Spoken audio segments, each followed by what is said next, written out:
can. There's no one that can legally take the throne, so it's up for grabs, so to speak. And so a lot of historians believe that he just wanted to prevent that type of chaos from happening.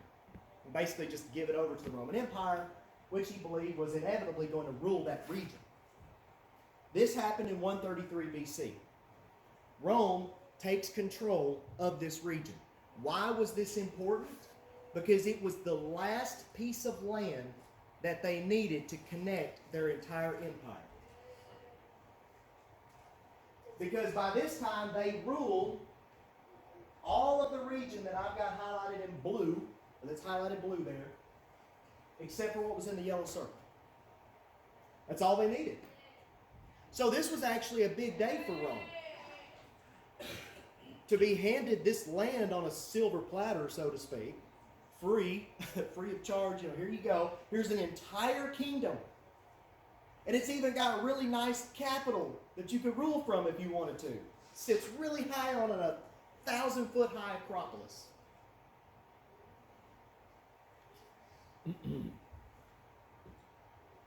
Now, what some would say is also what made this interesting was it was a big day for the gospel. Why? Why do you think it was a big day for the gospel for Rome to connect this entire region?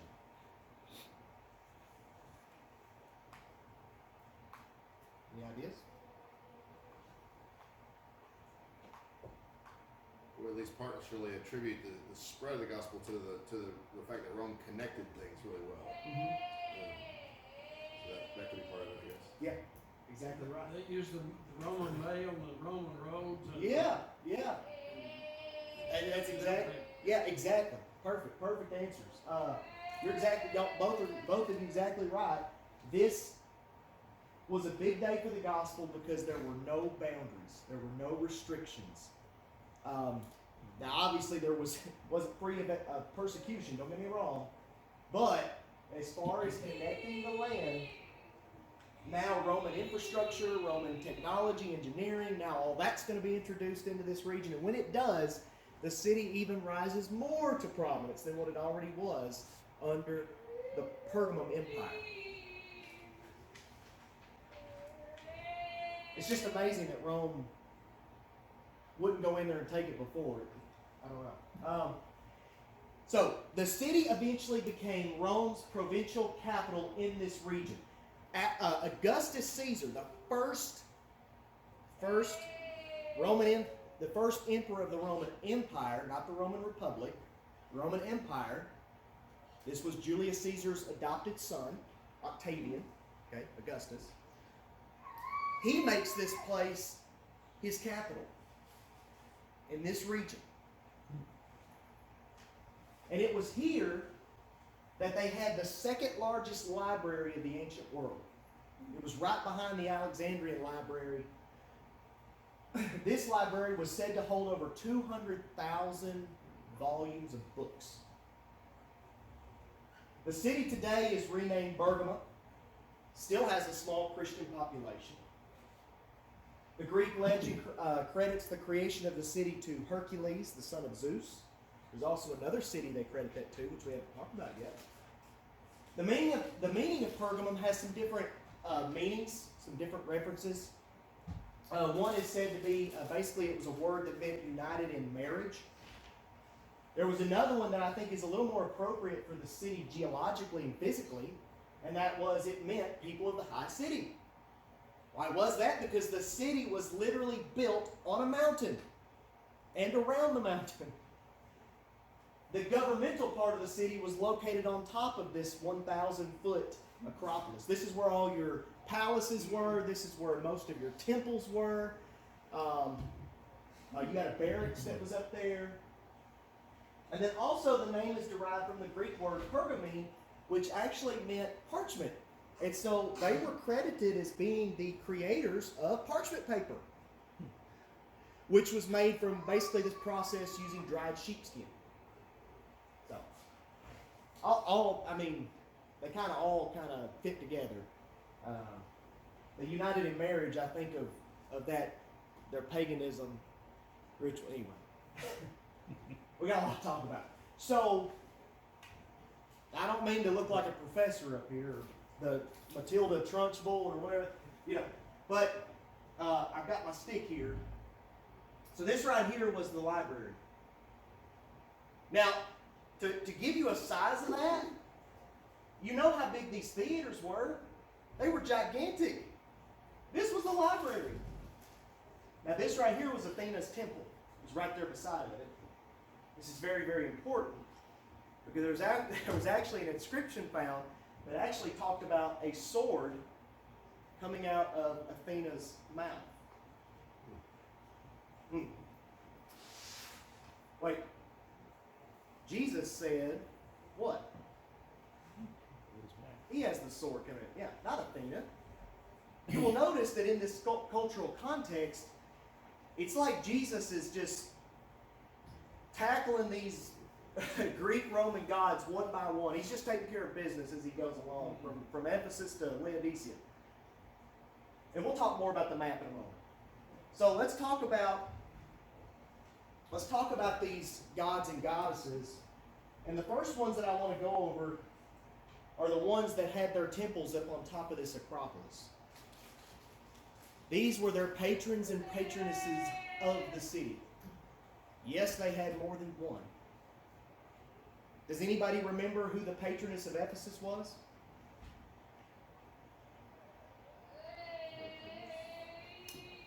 Artemis. Who was the patroness of Smyrna? Sibyl, the great mother they called her. This place had many. Basically all of them at this point. You can really start to see why Jesus used the language that he uses here about Satan basically being enthroned here. This is the headquarters of pagan worship and emperor worship. So let's talk about Dionysus. Anything you wanted, any want, any need, any desire could be met here at Pergamum. At Ephesus, you were limited. At Smyrna, you were limited. At the other cities, you were limited. In Pergamum, there was no boundary as to what you could ask for or want. So you wanted pleasure. Let's just say that was what you wanted. You wanted pleasure. Okay? You would go to the temple of Dionysus. That's where you went for pleasure. Because it was here that you could sit in the theater. The red circle was where his temple was. But you could sit in the theater and watch plays and concerts, all tributes to Dionysus. Many pleasure seekers would go here to engage in drunkenness and prostitution. That, of course, was on behalf of the god Dionysus. His altar was shaped like a throne. And during these festivals, the worshipers would take large amounts of raw meat and they would put them on this throne-like altar. And guess what the worshipers would do? Eat, eat, eat. And they would drink, drink, drink vast amounts of wine. So much so, they would be vomiting because they're eating and drinking way too much. And of course, that raw meat was food sacrificed to idols. Worship of this god consisted of sacrificing goats for renewal and fertility. They would have processions with fruit and wine, and they would have plays that would basically explore themes of love, death, the divine. Dancing and music was a big part of his festivals, in which the worshipers would get together and they would wear masks that would replicate their favorite god or goddess. And just keep in mind that Dionysus was the god of winemaking, orchards, vegetation, festivity, ritual madness, and theater. Hence, his temple was built at the base of the theater. So after you watched a really good play, you could just go down the steps and you could go right down to his temple and engage in prostitution and get drunk. So let's say pleasure was not what you wanted.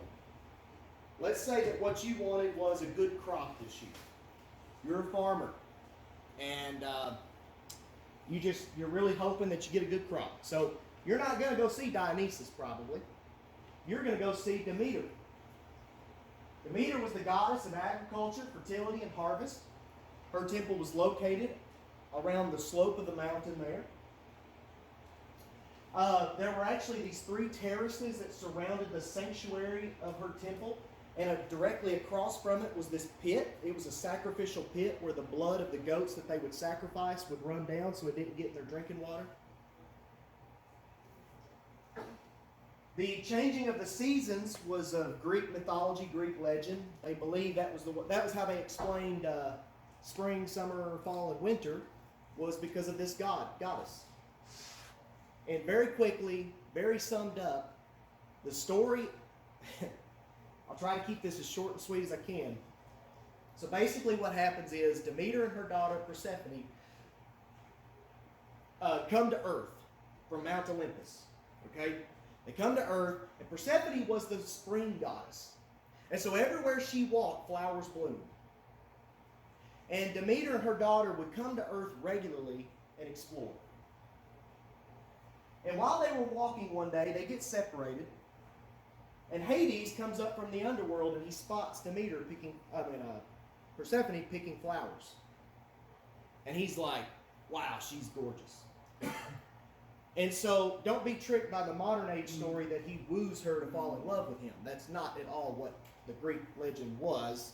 Actually, he abducts her, takes her to the underworld, in which he rapes her. Right? So Demeter eventually finds out after a long period of a famine, and she basically goes to Zeus and she says, listen, your brother Hades has took my daughter to the underworld, and I want her back. And if I don't get her back, then nothing's ever going to grow again. So Zeus says, well, hold on a minute. Hold on. I'll fix it. So he makes a deal with his brother Hades. And the deal is that for 6 months out of the year, she would be returned to her mother. Spring and summer. And then for 6 months out of the year, she would go back to the underworld. Fall and winter. That's how they believe the seasons change. Not the earth rotation and all that. There were 2 popular festivals that were dedicated to Demeter. There was and I'm sorry, I will mess these words up. So you had the Thesmophoria, which was this all-female festival where they would celebrate fertility and harvest, and they would have these rituals to basically ensure that you would get a good crop that year, or that everybody in the city would. And then they had the Eleusinian Mysteries, which was this series of rites held to honor her and her daughter and emphasize the theme of life, death, and rebirth, which is what the seasons do. Right? Ooh. Uh-oh. Okay. So, you're not a farmer. Or you're not worried about your crop this year. But you've got an ailment. You're sick. You got the flu. The flu. No, hold on. I got to go way back here. Let's say you got malaria. It was something back then, okay? It still is today. But let's say you got malaria, okay? And you feel really, really sick. You don't know what's wrong with you. Well, you could go to one of your city's local Asclepions or healing centers, hospitals, basically. But none rivaled the one in Pergamum. Because the one here was the headquarters of Asclepius worship. He was the Greek god of medicine and healing. One of the largest hospitals built in the ancient world existed in Pergamum. The priests that worked in the temple were called Asclepiates. And they were basically priests/doctors. Don't know what kind of education they would have had, but we'll see in a minute. It wasn't the greatest thing, but anyway. And what they would do is you would come to the temple grounds, and it had its own compound. And you would come to the temple grounds, and you would be met by one of the priests. I'll just call them priests. It's basically what they were. you would be met by one of them, and they would basically say, "What's your name? What's wrong with you?" It's kind of like if you walked into the ER. You know, what's your name? What's wrong with you? Fill this form out. Put your insurance information. All that good stuff. They didn't have insurance. Anyway.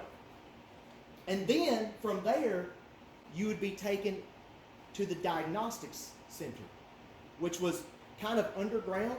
And the only way to get there is you had to go in this underground tunnel. And there was actually a stream of water that flowed nearby it that fed the ritual pools where you would cleanse yourself before. And that was the thing, before you ever got past, like once they found out your name, your information, you had to cleanse yourself ritually before you could enter the temple compound. Because you had to be right physically, and you had to be clean physically, and you had to be clean spiritually to be able to be healed by Asclepius. Okay? And so you were taken into this tunnel, and there was actually a stream of water that ran near it. And so, like, if you go there today, many missionaries and people that have traveled over there say that when you're in the tunnel, you can hear that sound of water, and it echoes. And it's just quite interesting that earlier in Revelation chapter 1, Jesus makes it clear that his voice is like the sound of many waters, rushing waters. Well, that's what they thought about Asclepius. That's how Asclepius talked to the priest. He talked through the sound of water. Mm-hmm. Anyway. So there were some basic medical things that they would do that we still practice today. And no one would argue with, okay? They would do hot and cold therapy. They would do. They actually found these pools where they had these mud baths. They would take medicinal herbs. They would do blood removal. They would do massage. They would do sunbathing, surgery if necessary. But like I said, you had to bathe yourself in the ritual pool right outside the temple, and you had to offer incense in order to get treatment. Offering incense to a god was key for a lot of entering these temples and these places, right? So that poses a very interesting question. What if a Christian? What if you were living in this city and you developed a really severe sickness? Where do you go? Go to the tent. You don't go to the hospital. It's just like Ephesus. If you needed goods, you needed to buy things. Where would you go? You couldn't go to the agora because in every entrance you had to drop incense in worship of the emperor. So, and what's interesting, basically what they would do is you would actually have to pay for your treatment before you received it. But if you were deemed very poor, you actually would come back monthly and make tributes to Asclepius. Does that sound familiar? Yeah. When I'm studying this, I'm like, wow, we ain't strayed too far from this, have we? Just in a different way. Even though the prescriptions and instructions I listed today are still practiced by doctors in the USA and other places, some things are not practiced today, and thankfully so. That's that next thing I've got there.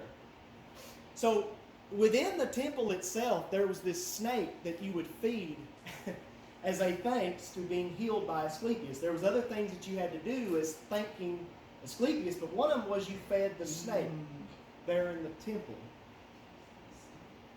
And we don't really know what kind of snake it was, but here's what they would do. Let's say that I went to the Asclepion here in Pergamum, and I've got a sickness that they really don't know how to treat. At nightfall, they would put me in this hypnotized, deep trance sleep. And they would take me into this room that had no open area, so it was just completely dark at night. And they would lay you on the floor. And during the night, they would release non-venomous snakes to slither around in the room. And if you were fortunate enough to be slithered on by a creepy snake, chances are that was Asclepius healing you directly. Because that was the one animal that represented Asclepius, was the snake, the serpent.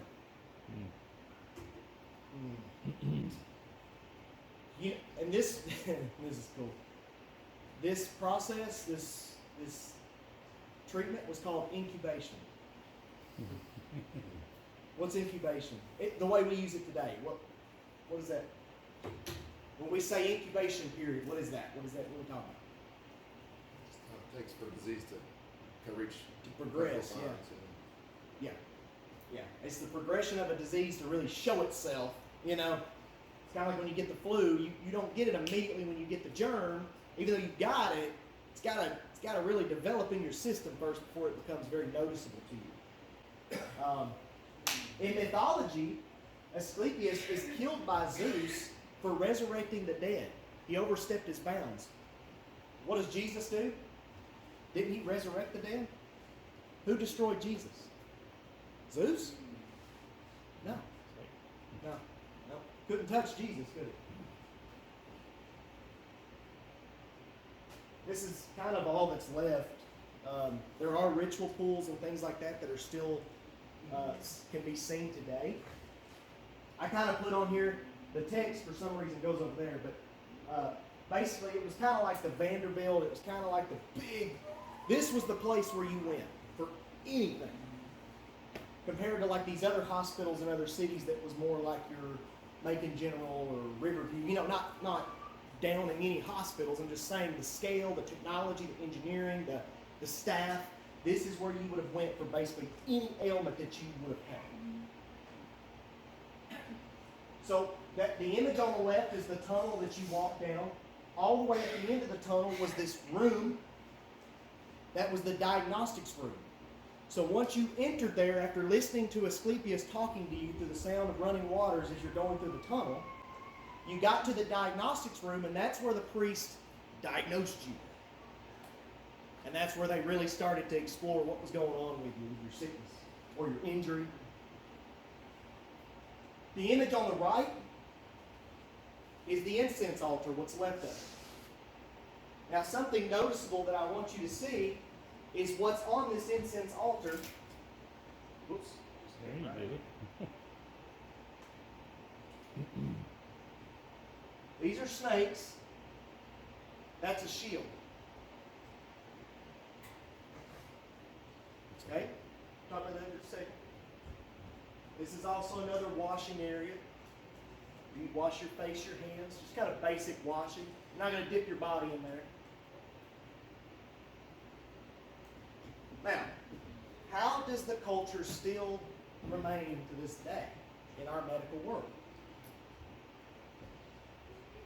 Blue shield. And what's on the shield?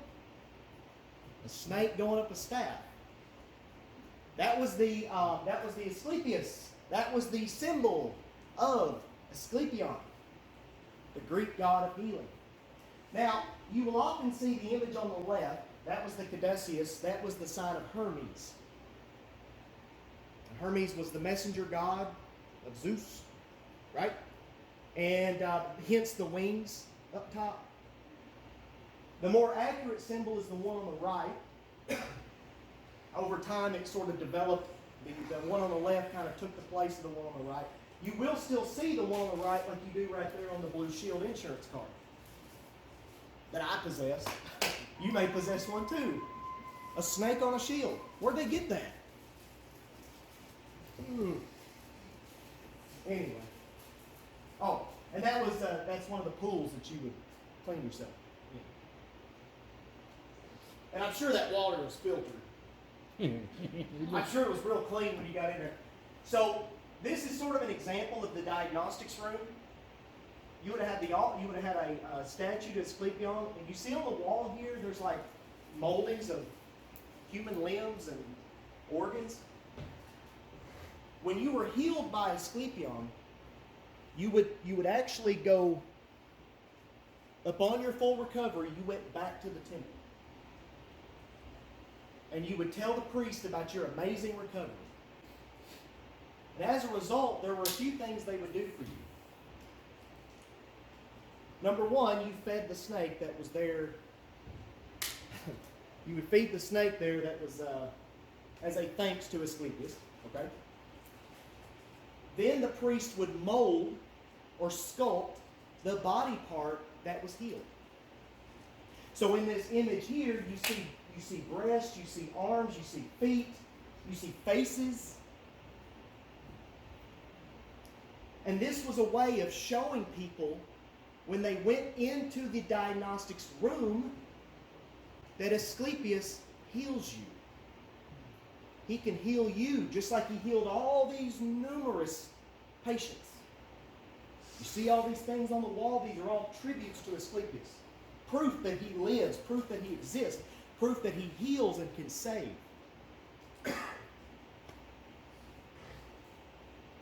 But that wasn't all. The priest also gave you a white stone with your name on it and what was wrong with you.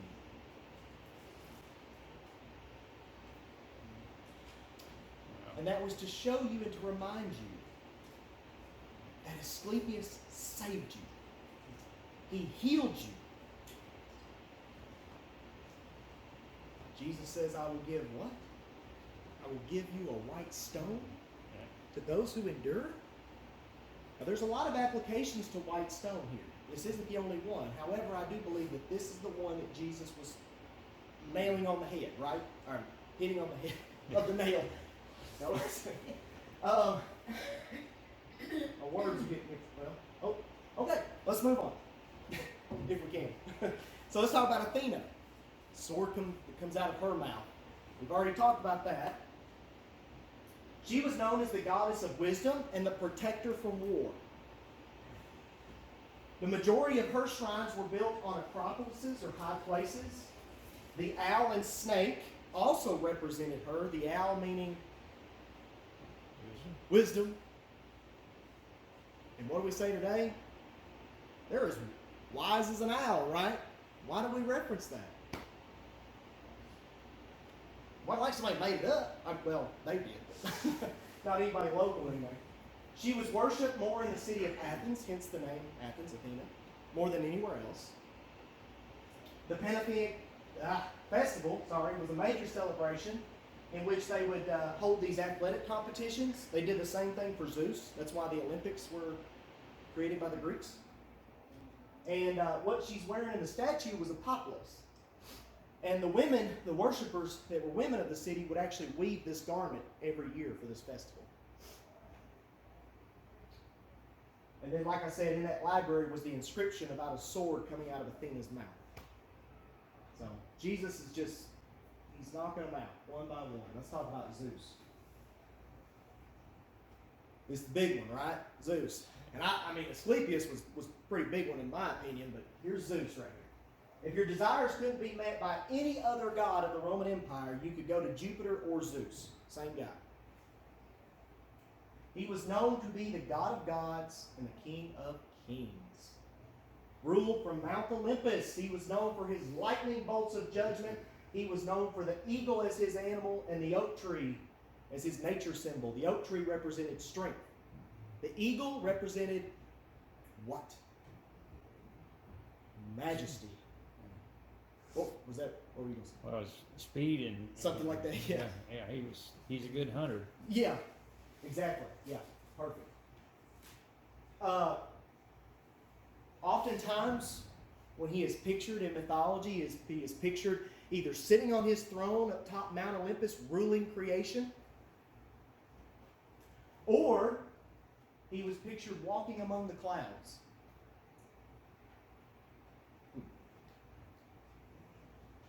And how are we told Jesus will return? The coming of the clouds? Okay. The Olympic Games were established in 776 BC by the Greeks. They were held every 4 years at Olympia, and that was it was basically a festival to Zeus. That's what they were for. And the winners, the victors of the games, dedicated their victories to Zeus. The goddess that he's holding right there in his hand, that I've got an arrow to, that is the goddess Nike. Sounds familiar. Ring, yeah. Who's got a pair of them? So, the goddess of victory, and she's got a wreath in her hand. And in these images, she's actually crowning Zeus with this wreath of victory.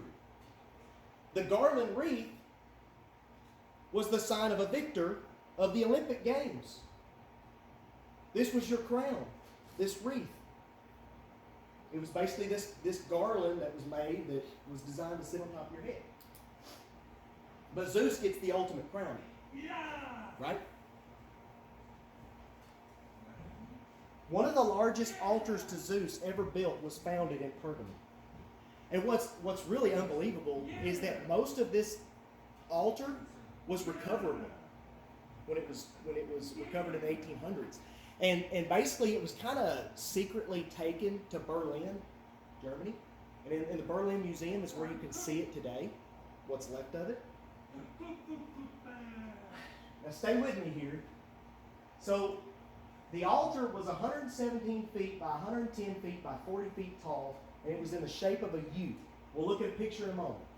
Once you scaled the 66-foot stairway that was about 27 to 30 steps tall, you would reach the top, and within the altar itself, you found another altar, and this one was made of black onyx. Pretty expensive. Surrounding the structure that you would have seen as you approached was this, and I'm sorry, I cannot say the name. It's that Gigantomachy. Basically, in short, this was the battle between the gods and the Titans. In Greek mythology, Zeus is the one that bounds the Titans, right? Forever. Okay, well, this was the battle that ended them, ended the giants, okay? This model was 3D. They sculpted it to where the images were coming out of the temple altar. So that as you walked by, you could touch it. And it really told you the story of the battle. And so here's one of the images that was recovered. And you can see a snake and an eagle. The snakes were actually the Titan's animal. And wolves or dogs were the Greek gods' animals. And the eagle there is Zeus's eagle. So Zeus's eagle is taking on a Titan snake. And it's interesting, dogs are called man's best friend. And they aided the Greek gods in victory against the giants. So, anyway. So this is a reconstruction, computer reconstruction of the altar of Zeus. So you can see now all those images right there would have been 3D surrounding the altar. And you can see up top there was your other altar. It was an altar within an altar.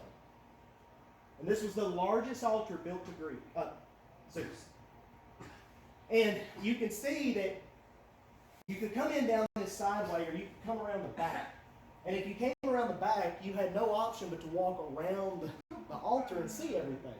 So they kind of designed it that way, really. That's where most of your traffic actually will come from. What is it? Pergamum, where Satan rules. There's a lot of debate as to why Jesus calls Pergamum the place where Satan's throne is. Now, honestly, you could say it's an accumulation of a lot of things. This was the headquarters of pagan worship. There's that. Not only that, but a lot of these altars that were built to these gods in their temples were shaped like thrones. There's that. But you also had another situation. This was the place headquartered around emperor worship. This started when Augustus Caesar had a temple built in 129 BC here. And that was when, and by the way, the altar was shaped like a throne. The throne of Caesar. So there's that. And another temple was actually built in the beginning of the 2nd century. Emperors Trajan and Hadrian were worshipped here. So emperor worship was prevalent in this city. Now here's another one. This gladi. What did that mean? That meant that the governor of Pergamum had full authority to execute on behalf of the Caesar. No exception. He had all the rule besides Caesar himself. Jesus specifically uses this church to issue not just a statement but a warning. Paul says in Hebrews 4:12 that the Word of God is alive and active, sharper than that Roman sword right there, which was double-edged. It would cut you both ways. And he says it even penetrates, dividing soul and spirit, joints and marrow. It judges the thoughts and attitudes of the heart. To the angel of the church in Pergamum, Revelation 2:12, these are the words of him who has the sharp double-edged sword. And of course, this sword is coming out of Jesus' mouth. Jesus is trumping the authority of the Roman governor here in Pergamum. Those who believe that emperor worship was the throne of Satan like to use this as a reference because basically the Roman governor had the full authority of the Caesar to strike anyone he wished. If you committed a crime that really wasn't punishable by death, and the governor decided, no, you're going to die by the sword, that's it. No one could save you from that.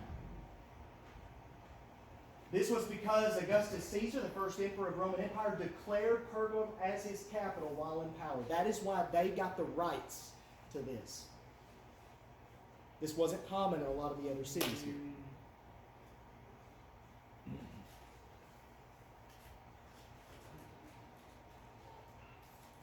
Okay, good. We're done. Hold on. One more slide. We got 10 minutes here. Hidden manna and a white stone. Now, the hidden manna one is that's a tricky one. That's a hard one. The white stone's a little bit easier to research, but the hidden manna is a little hard. It was actually Jewish tradition that held that King Josiah, when the Babylonians took Jerusalem, he hid manna in this jar within the Ark of the Covenant. And it was to be recovered upon the Messiah's coming.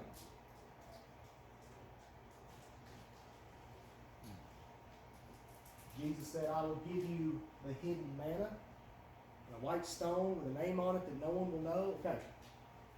Now, of course, Jesus promises himself to those who endure in this city. He made the connection between the manna of Moses' day and his own provision of salvation in John 6, where he says what? That he is the bread of life. And he compared that to the manna in the wilderness that Moses and the Israelites had. And then the white rock and stone. Now, I already told you about the Asclepius reference. And like I said, that's more where I'm thinking this is going. But there were also other things where you would receive a white rock with your name on it. One was you were a victor in the Olympic Games. You were given a white rock as a symbol of your victory. Also, if you were a juror in a trial, you would cast a white stone or a black stone depending on the innocent or guilty verdict. So that gives you innocence when you think of it in the way Jesus is speaking, okay? And then also, it was common that if Dale, let's say Dale was a, some prince or some high ruler here, and you wanted to have a big party, you wanted to have a big feast, and you wanted to invite a lot of the people around the area, you would send someone around, and they would invite these people by giving them a white marble rock that had their name etched in it. And that was your invitation card. That was your invite. So a lot of applications here, not just one, but again, I think that what Jesus was doing here is I think he was really going after Asclepius. But that's to be debated, right? And real quickly, everybody can come out if they want to, but I'm just going to show just a couple pictures here. So this was Pergamum in its prime. And this is it today. So as you can see, there's not really a lot left. So the Asclepion was down here in the valley. This was the temple of Dionysus. Here was the theater that connected. You had a walkway right here. This was known as the Sacred Way. This connected the temple of Dionysus to the healing center, the Asclepion temple. And then over here you have Athena's temple, the library. You have the emperor temple, emperor worship, the altar of Zeus. And these were all your palaces that sat back on the backside of the hill. They were the most protected. So, and that's just another computer rendition of it. That's it.